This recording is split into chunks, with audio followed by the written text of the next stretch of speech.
What's up, guys? Welcome to the Stats Free Sports channel. Let's get right into it. Here to talk about and kind of give you my evaluation of Jaxson Dart. He kind of garnered a lot of attention last night for beating Duke. He had an awesome game, dang near flawless for the most part. Let's talk about his draft stock and also some potential landing spots. So let's get into it, guys. So Jaxson Dart, senior quarterback, started off at USC, I believe in 2021, played a couple games. Didn't pan out there, so he moved on to Ole Miss, and he's been playing well there since. Since going there, paired up with Lane Kiffin, and they've been solid. The team's been solid. Kind of a underwhelming year this year. Lost a couple games they probably should have won, and we know the tiff that Lane Kiffin went on social media after they missed the playoffs, but that the team should have played better, plain and simple. But let's stay focused on Jaxson Dart. So as of right now, I'm sure things will probably change, but as of right now on PFF, uh, he's ranked as a seventh round quarterback. On other sites that are very, very well respected, he's ranked about fifth or sixth. So, from what I've been seeing so far, his range is projected to be fifth or seventh round quarterback. I think that will change probably easily. As we all know, I'm not going to go too long on this, but this class isn't good. This QB class is not good. It's really too deep, and those guys are still iffy as well. They have their own questions about each one of those guys, that being Shador and Cam Ward. So Jaxson Dart can easily be quarterback 3 in this draft class. I know Milroe entered yesterday, but he has a lot of question marks. So easily, if Dart can do well in this post college football, in his workout sessions and the interviews and the combine, he could easily be, might even be a first round quarterback. We'll see. We'll see with that. But 6'2", 225, good size on him, some good height on him. And he's a gunslinger. He is physically talented playmaker. He's a dual threat in the slightest way. He's not really quick or fast, but he can definitely move a little bit. He can hurt you a little bit on the ground as well. But he's not a Lamar, not Vic, not a Josh Allen either. Allen should be faster, But Dart can move, and he's physically tough. Take a little bit of punishment, so he's definitely good as a dual threat guy. So I wouldn't have to have a QB spotting like that for him, but you can definitely be aware, kind of like a Joe Burrow. He can beat you if given the time and space and opportunity to run the ball. So he's someone of that nature running, not like a Allen. He won't run a option too often. He's not a Lamar Vick type of guy. But dual threat guy, physical. He has a nice gunslinger mentality, and I love that about him. I love all gunslingers. My second favorite quarterback of all time is Brett Favre. My first is Michael Vick. So, Favre to me, I just love Favre. And I love the gunslingers. I love Geno. I love guys who just put it up for grabs. He's not the smartest, he's not the best play, but if you have the arm for it, just why not do it? But staying on point.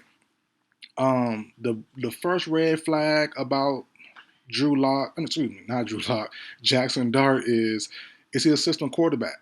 Lane Kiffin's system is very quarterback friendly, but it is not a pro style offense at all. Very minimal reads, a lot of one-on-one matchups, a lot of guys schemed open. So that's why on my little graphic here I said system quarterback ? And he doesn't read defenses well at all. You can just tell if it's not schemed up for him. If that scheme is if the matchup he's looking for isn't there right away, he kind of gets flustered, kind of start getting bad mechanics and stuff like that in the pocket, and that's what you don't want. So, just off the bat, you don't want him to be a starter. And I've been screaming this for years since this channel first started. Every rookie quarterback should not be starting from day one, and teams should know that. Dart should not be a starter from day one, plain and simple. I should say that should have been the first thing I said out my mouth talking about Dart. He should not be a quarterback starter from day one. Let him learn for at least a year. And that's my biggest thing about teams. They even if their main guy gets hurt, I'm signing a quarterback. I'm carrying 3 quarterbacks on the roster. He will be immediately my QB3 or even QB4. Shoot, like you're going to just learn. Don't worry about seeing the field at all. You're going to learn the entire first year. Learn to be a pro, off the field, on the field. Learn the system you're in. Learn to be better. So Dart is one of those guys. He is a slight project, and like I said, not even a project because all quarterbacks to me, most of them, I should not all, but most should be in that same type of program. But we know the NFL and all sports isn't like that. You got if you're deemed to play right away, then you will. So, but I just don't think Dart is ready right now. That's why later on you see my landing spots on the graphic. You have teams that don't need him to play right away. So. But system quarterback, I think he is. So he's a learn to be a pro style quarterback, and he doesn't read defenses well, in my opinion. Seeing everything I've seen from him, like I said, if the first scheme isn't there, the first guy open, or the first read isn't there, he kind of shakes it off sometimes. Sometimes he gets fluttered and befuddled and just doesn't know what to do with it, and makes a bad play. But like I said, those will come and they will get better hopefully over time with the NFL system. The mechanics, his mechanics get very sloppy under pressure, which I'm not too concerned about. That's all quarterbacks for the most part. Even Tom Brady, the best way to beat Tom Brady, who wasn't a mobile guy, was pressure up the middle. I mean, or across or just pressure in general, but really up the middle.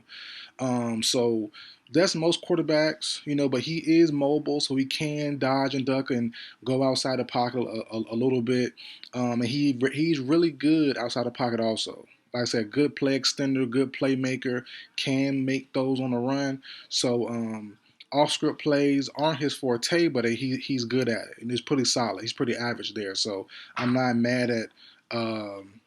People countering saying that's fine because he can go off script and make plays there, so that's fine there. So, but just under pressure, immediate pressure, which, like I said, most quarterbacks struggle with. I'm not concerned about it, but you gotta put it down because some it's a rare few that don't matter about the pressure. Whether up the middle is coming around the edge, they stay in that pocket and take the hit and make the good throw.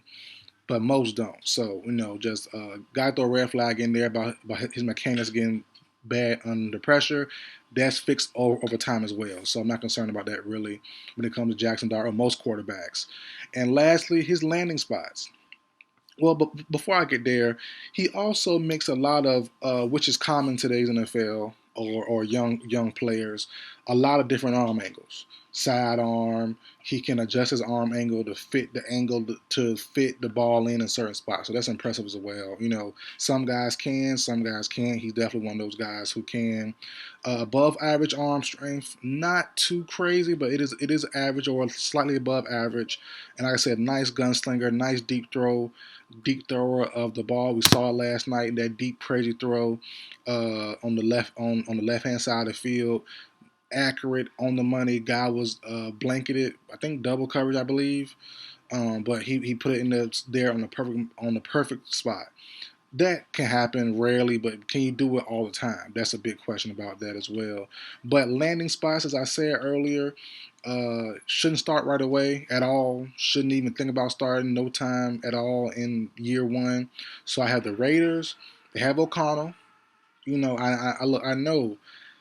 I know some of these teams want young QBs to start right away. They're not happy with their current team, but you gotta let these guys grow. So the Raiders have O'Connell as of right now. I think if he's playing fairly well, still he's young as well, so you never know what you have in him.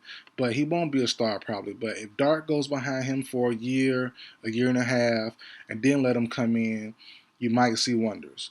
Indianapolis Colts, very tricky, but I've been saying this for a while since his rookie year. Anthony Richardson cannot be trusted. The talent is there, but the injury history is always there as well. That's been there from day one, him being a Colt.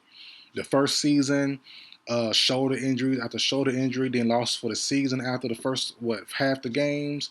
Then this year, injuries, got benched, more injuries. Like, yeah, that what came up last week, that chronic back injury, that's no good. That's no bueno. So another year of injuries and bad play, we could see Richardson be moved on from by the Colts. Maybe a new head coaching staff as well. So I think Dart, third round, fourth round, you never know. So be careful if you're Richardson.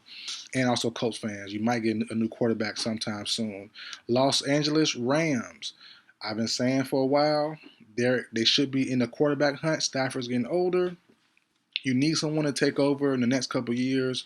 Shoot, Stafford might demand a trade at any time. You never know. So I think the Rams should go second, third round quarterback. I think Jaxson Dart, um, maybe what's the other kid from Georgia later in the draft? Got his name there. Beck. Carson Beck could be a fifth, sixth round option. Same as the other quarterback from Georgia a couple years ago. So he could be an option there. The Miami Dolphins. Tua, consistency issues. Against good teams, he can't get it done. I know he signed an extension. I know that, but a trade could be coming. Sometime, like I said, a year and a half to 2 years. Like I said, Dart should not be starting no time soon anyway. So if Dart is ready in 2026, 2027, there'll be a couple years into Tua's contract. You never know what may happen. Cleveland Browns, we know Deshaun Watson got to restructure. Kevin Stefanski maybe on his last legs. He might bring in a veteran. He might bring in a young guy as well. So watch out for Jaxson Dart to Cleveland, and also the Pittsburgh Steelers. Sneaky option. Will they bring back Russ? Will they bring back Fields? Will they get Kirk Cousins? You never for the super cheap. We'll see. But they do need someone as an heir apparent to whoever they do bring in, and Jaxson Dart could be the answer. So I like that option there as well. Arizona Cardinals, another sneaky fit. Jonathan Gannon on his last legs, maybe. I did a video on that a couple weeks ago, I believe. And I said Gannon and Kyler Murray, they both will be on a hot seat in 2025. So if they don't pan out in 2025 next year, I think Gannon could be gone and Kyler could be on his way out. If Gannon is gone, Kyler's had three head coaches, two head coaches so far. If Gannon gets fired, I don't think he gets a third, or he does get a third, he might be for a year. So I think we can definitely see Jaxson Dart to the Arizona Cardinals potentially this draft as well, second, third round option. And I think we could definitely see a change in Arizona coming soon as well if they don't get it together and Kyler gets more consistent play. But that's it for the video, guys. We'll see as more time goes, combine first, and other workout. I think Dart's in the Senior Bowl as well, so we'll see him there as well with other talented guys, battling guys like Shedeur Sanders and those guys. So we'll see who stands out, who underperforms in those games. That will be a highly touted game, so eyes will be on that one heavy. So we'll see what goes on. But that's it for the video, guys. Like, share, comment, subscribe. I will see you guys next time.